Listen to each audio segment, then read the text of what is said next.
एका जंगलामध्ये एक कोल्हा राहत होता. तो कोल्हा स्वतःचा जीव वाचवण्यासाठी जंगलातून बाहेर जोरात पळत होता. भटकी कुत्री त्याचा पाठलाग करीत होती. जीवाच्या आकांताने धावणारा कोल्हा गावच्या एका टोकाला राहणाऱ्या घरात जाऊन पोहोचला. ते घर गावातील लोकांचे कपडे धुणाऱ्या परटाचे होते.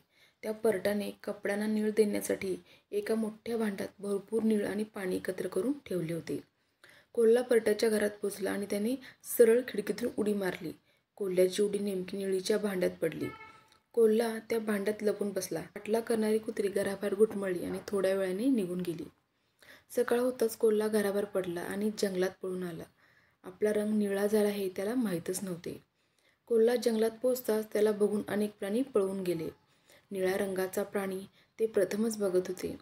कोल्ह्याला काहीच समजत नव्हते की हे सगळे प्राणी आपल्याला का घाबरत आहेत. नदीजवळ जाताच कोल्ह्याने स्वतःचे प्रतिबिंब पाण्यात बघितले. त्याला आश्चर्याचा धक्का बसला. स्वतःचे निळे प्रतिबिंब बघून त्याला समजले की जंगलातील प्राणी आपणास का घाबरत आहेत ते. सर्व घाबरलेल्या प्राण्याचा कोल्हा राजा झाला. आता त्याचे दिवस मजेत चालले होते. एके रात्री जंगलातले काही कोल्हे एकत्र आले आणि जोरजोरात आरोळ्या ठोकू लागले.